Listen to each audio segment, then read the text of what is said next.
성경이 굉장히 저를 곤욕스럽게 만들 때가 이럴 때입니다. 오늘 본문같이 너무 자세하게 기록해 놓았을 때 엄청 중요한 일이 아닌 것 같은데 아주 자세하게 설명을 해 놓을 때가 있습니다. 그래서 어떤 말씀으로 설교를 해야 되나 일주일 내내 고민했습니다. 제가 보통 일주일 전에 새벽기도 끝나면 다음 본문을 확인하는데 이게 뭐지? 이럴 때가 있습니다. 정확하게 하나님이 누구신가? 그렇죠? 저희들이 큐티할 때 하나님이 누구신가? 또 나에게 주는 교훈, 명령과 약속은 무엇인가? 이걸 찾아보는 거잖아요. 그것이 명확하게 드러나는 본문들이 있는가 하면 그것이 정확하게 드러나지 않는 본문들이 있습니다. 그래서 하나님이 어떻게 역사하셨다 이런 부분들이 정확하게 드러나지 않고 그냥 사건 위주로 자세하게 설명해 놓은 경우들이 있는데 오늘 본문이 그런 것 같습니다. 오늘 본문은 이제 이기잖아요. 그래서 다윗의 군대가 압살롬의 군대를 이기고 압살롬이 이제 죽게 되죠. 그 후에 이제 사독의 아들 아히마아스라는 인물이 나옵니다. 그래서 전령이었죠.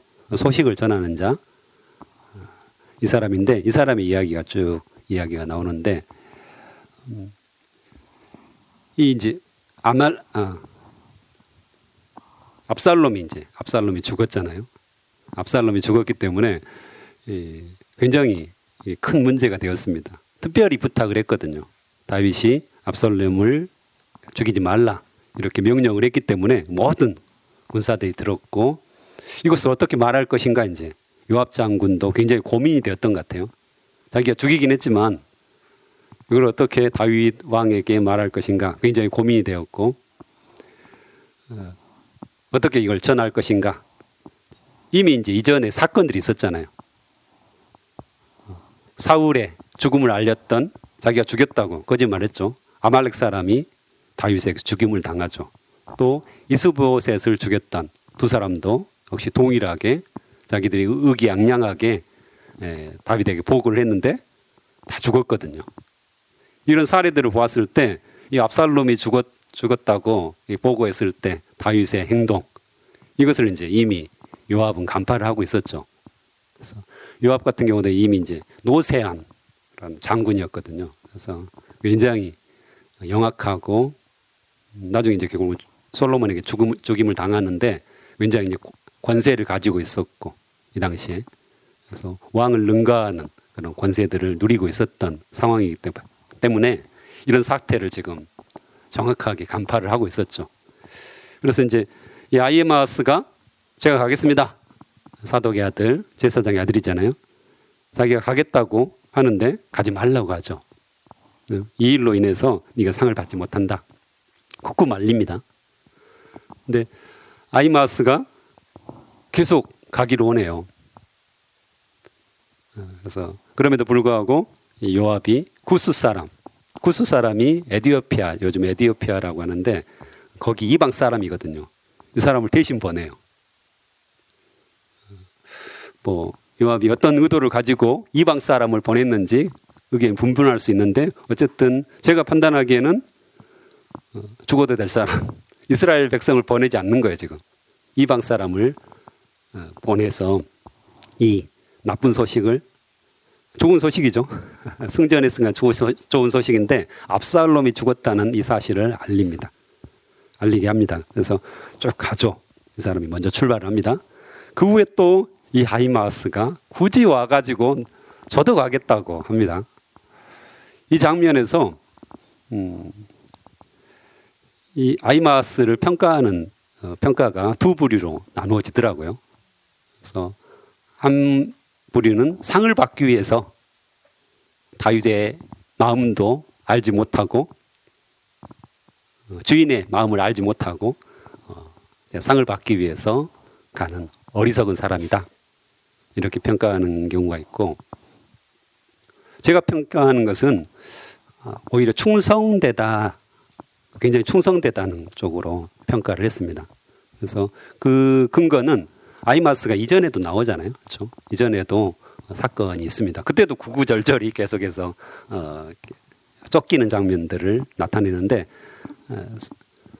예루살렘에서 어떤 일이 일어나는가 그 보고를 쫓겨가는 다윗 무리에게 알려주는 전령 역할을 그때도 합니다. 그래서 목숨을 걸고 쫓겨가면서 목숨을 걸고 중요한 사실을 알려주죠. 빨리 요단강을 건너가십시오.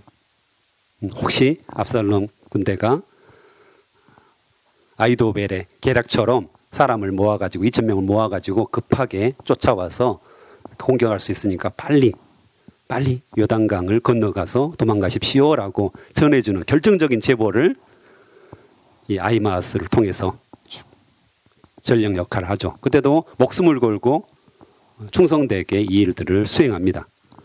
오늘 또 동일하게 이 아히마아스에게는 충성심이 있었던 것 같습니다.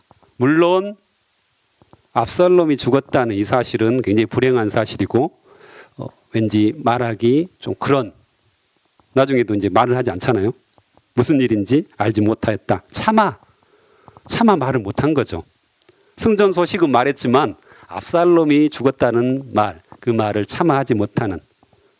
그러니까 이미 아히마아스도 이 사건이 어떤 사건인지를 분명하게 알고 있었고 다윗의 반응을 정확하게 알고 있었기 때문에 그 슬픔을 공감했기 때문에 차마 말하지 못하는. 그래서 오히려 자신의 임무, 전령이잖아요. 나쁜 소식이건 좋은 소식이건 반드시 전해야 되는 임무를 가지고 있는, 그게 바로 아히마아스의 역할이었거든요. 사명이었거든요. 할 일이었거든요. 근데 그것들을 충실하게 충성되게 해냈다라는 생각들이 듭니다. 위험하기도 했지만 그 일들을 온전하게 담당했다는 거죠. 그리고 나중에 다윗의 평가도 역시 그는 좋은 사람이니 좋은 소식을 가져오느니라. 좋은 사람, 즉 그의 임무에 충실했던 사람, 또한 인간성까지도 평가를 하는 부분이죠. 좋은 사람이다. 이걸로 봐서는 아히마아스가 오히려 자기가 칭찬받기 위해서, 상을 받기 위해서 이 일들을 담당했던 것이 아니라 오히려 충성되게 일을 담당했지 않을까. 요압이 너는 상을 받지 못하느니라, 이 말은 자기의 말이 아닐까, 이런 생각들이 듭니다. 이미 권력의 맛을 알고 그래서 다윗이 하지 말라는, 압살롬까지 죽이는 정도, 그 정도의 어떤 마음을 가지고 있었기 때문에 요압이 속마음을 말하지 않았을까, 이런 생각들이 들어서 아히마아스는 굉장히 충성된 사람이 아니었을까, 이렇게 생각이 됩니다. 저희가 충성되다 이 말을 들었을 때 굉장히 이 아히마아스의 충성됨을 생각했을 때 제가 굉장히 부끄러워진다는 생각들을 했거든요. 그래서 제가 코로나 백신을 3일 전에 맞았습니다. 그래서 왜 맞았냐 물어보더라고요.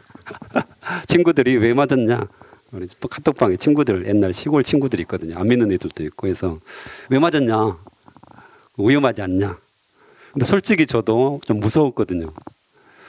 어떻게 죽음을 어떡하지, 뭐 이런 거 있잖아요.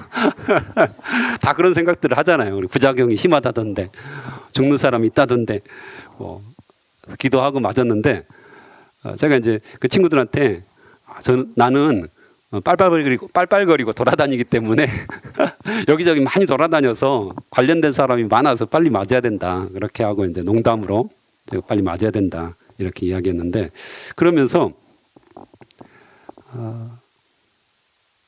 제가 깨달은 점이 한 가지가 있어요. 두 가지였는데요. 첫 번째는 내가 하나님을 믿고 있는데 천국 가면 좋은데 왜 죽음에 대해서 두려워하고 있을까?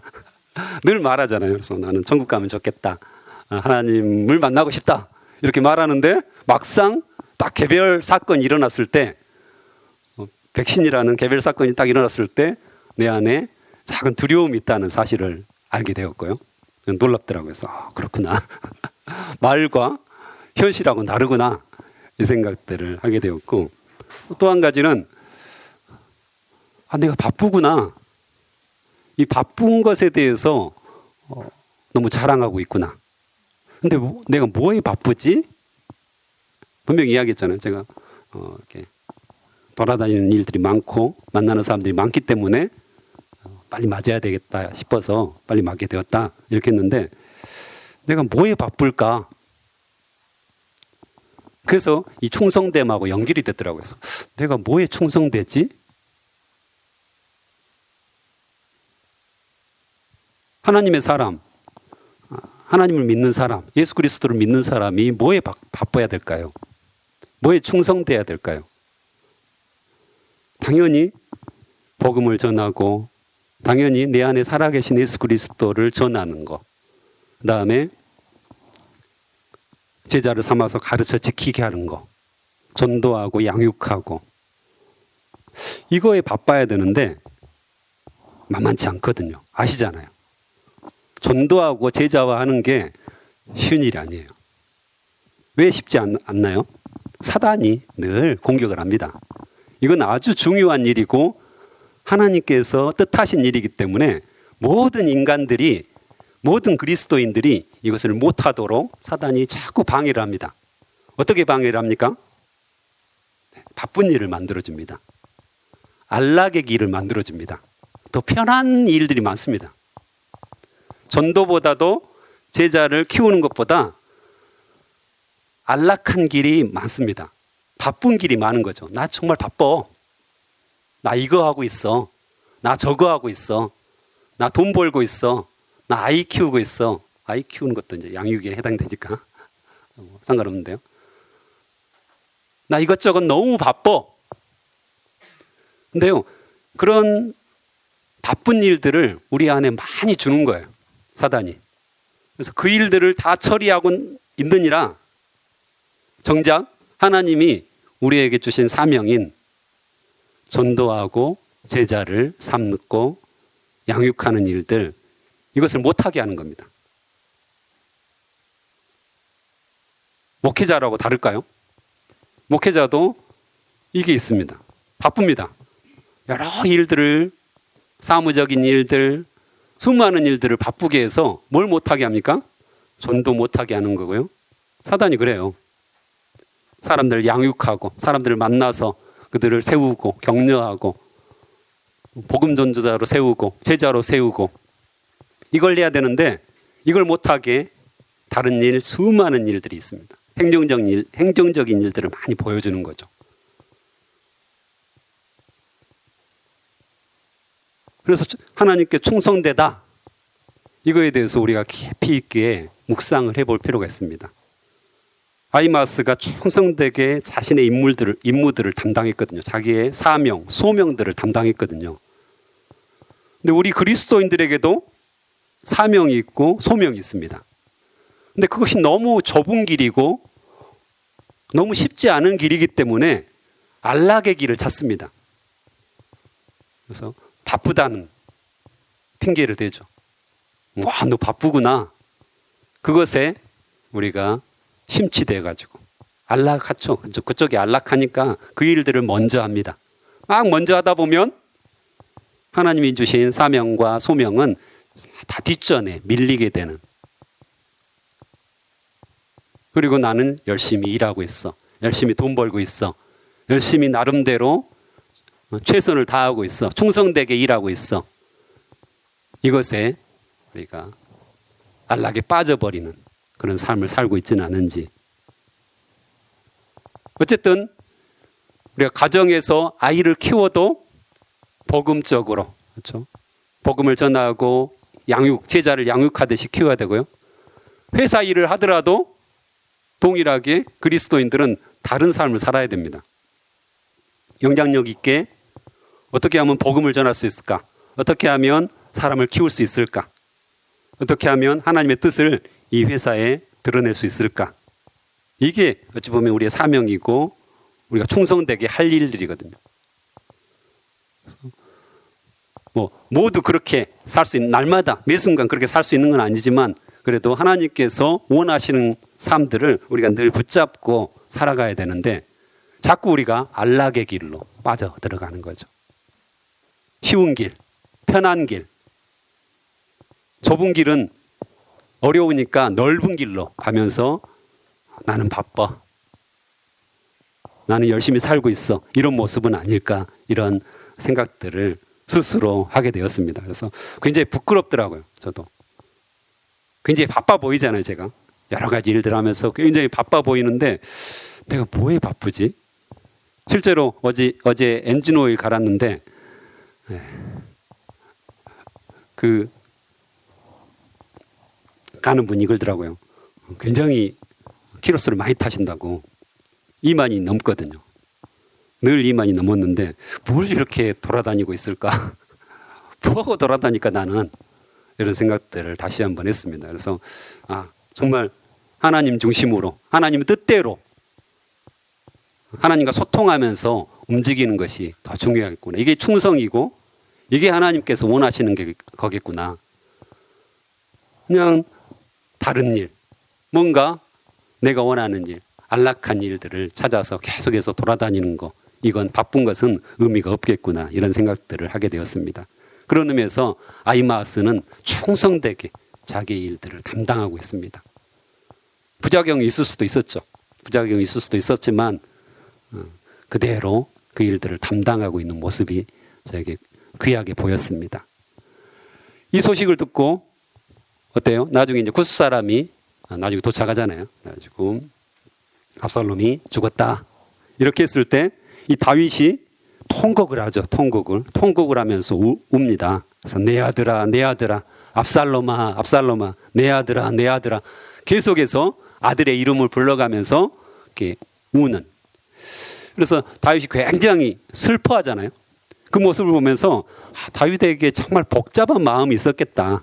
이 눈물은 굉장히 큰 의미가 있는 것 같습니다. 슬픔도 있고 또 자책감도 상당히 있었던 것 같습니다. 그렇죠? 자식이 뭔가 잘못되면 다 내 탓 같잖아요. 자식이 교회를 떠나면 다 내 탓 같고 부모의 심정이 그런 거잖아요. 그리고 벌써 이 다윗이 이 세 아들째잖아요.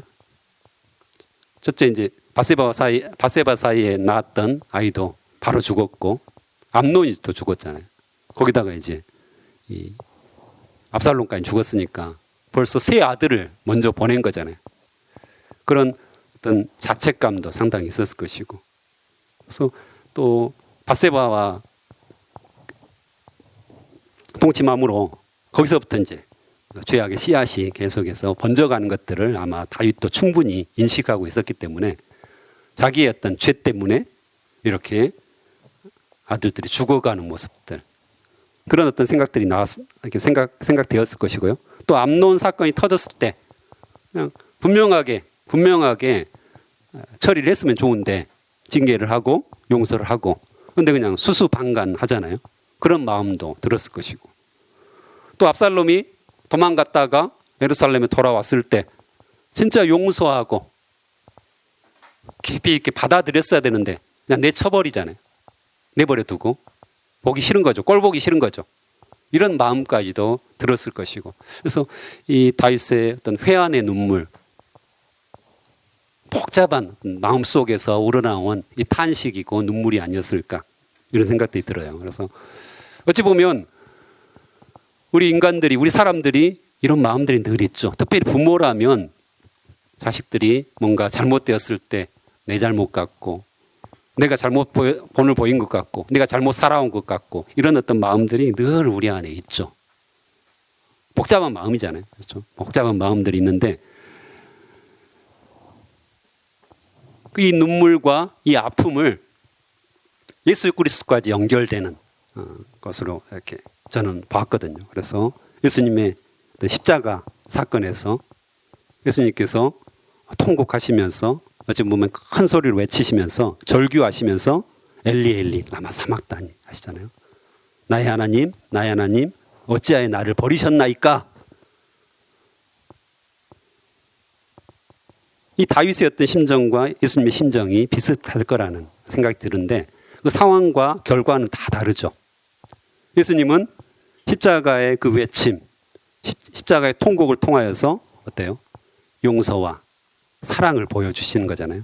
완전한 용서와 완전한 사랑을 사람들에게 보여주시는 그래서 어찌 보면 예수님께서 눈물을 흘리시면서 통곡하시면서 우리를 보시고 사랑과 용서를 실천해 주신, 자신의 모든 것을 들여서, 자신의 죽음을 들여서 우리를 용서하시고 사랑하시는 모습을 보여주시잖아요. 다윗의 어떤 통곡, 예수님의 통곡이 같은 통곡이지만 다윗은 회개하고 회한의 눈물, 후회의 눈물이었다면 예수님께서는 우리를 완전하게 용서하시고 완전한 사랑을 보여주신 거죠. 다윗은 용서를 하지 못하였기 때문에 눈물을 흘렸고, 사랑하지 못하였기 때문에 인간적인 어떤 눈물을 흘렸잖아요. 근데 예수님께서 그것을 완성하셨다는 생각들이 들었습니다. 그래서 지금 우리 안에 살아계신 예수 그리스도는 사랑과 용서의 완전체시죠. 그래서 우리는 때로 사람들을 용서하지 못하잖아요. 맞죠? 가까운 사람일수록 용서를 못합니다.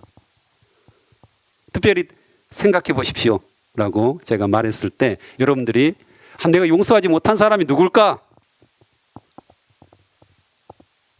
어떤 사람들이 생각나세요? 문재인 대통령입니까? 뭐 국회의원, 뭐 누구, 우리 지역구의 사람입니까? 그런 생각 안 납니다, 절대. 내가 용서하지 못한 사람, 내가 사랑하지 못한 사람, 어찌 보면 가장 가까이 있는 가족들일 수 있고요, 친척들일 수 있고요, 교회 교인들인 경우가 많죠. 가까운 사람, 내가 용서하고 진짜 사랑해야 될 사람이 가까이 있는데 그걸 하지 않아요. 다윗이 그 눈물을 흘린 거잖아요. 그런데 우리 안에 누가 계십니까? 예수 그리스도께서 살아 계시잖아요. 나는 못해요. 나는 용서하지 못해요. 용서해도 또 남편이 저를 괴롭히거든요. 아내가 저를 괴롭히거든요. 그렇잖아요. 용서 못할 일들이 막 생겨요. 똑같은 죄를 계속 짓고 똑같은 잘못을 계속 짓는 모습을 옆에서 보기가 얼마나 힘듭니까? 그런데 예수님께서 내 안에 살아 계시다는 거예요. 그분이 완전한 용서를 우리에게 주시고요, 완전한 사랑을 우리에게 주셨다는 겁니다. 그래서 가까운 사람, 쉽지 않지만 늘 선포해야 됩니다. 예수 그리스도의 이름으로, 내 안에 살아계신 예수 그리스도의 이름으로 용서합니다. 내 안에 살아계신 예수 그리스도의 이름으로 사랑합니다. 가까운 사람이기 때문에 가장 어려운, 다윗이 그랬어요. 지금 다윗의 삶들을 보면 가까운 사람이기 때문에 가장 어려웠던 것 같아요. 그런데 예수님께서 그것을 완전하게 역전시키셨잖아요. 십자가를 통하여서 완전하게 역전시키셨어요. 우리도 동일하게 이 다윗처럼 용서하기 어렵고 사랑하기 어려운 똑같은 사람들이지만 다른 점은 뭘까요? 다윗과 우리의 다른 점은 명백하죠. 우리 안에 예수 그리스도께서 살아서 역사하신다는 사실입니다. 그걸 우리가 기대했으면 좋겠고, 오늘 아침에 가까운 사람 중에서 용서하기 어려운, 나 이 사랑하기 힘들어, 물론 겉으로 보기에는 우리가 그렇게 말하고 그렇게 행동하지만 우리 깊은 마음 속에서는 여전히 미워하는 마음이 있을 수 있잖아요. 그렇죠? 너 때문에 내가 이렇게 됐어, 너 때문이야, 이런 마음들, 가까운 사람들, 그런 거 하나쯤은 다 있으실 거예요. 그래서 그것이 하나님 앞에 온전하게 토로가 되어지고 하나님의 용서를 경험하고 하나님의 사랑을 경험하는 그런 시간이 되었으면 좋겠습니다. 하나님께서 우리를 축복하실 거라고 확신합니다. 함께 기도하시겠습니다.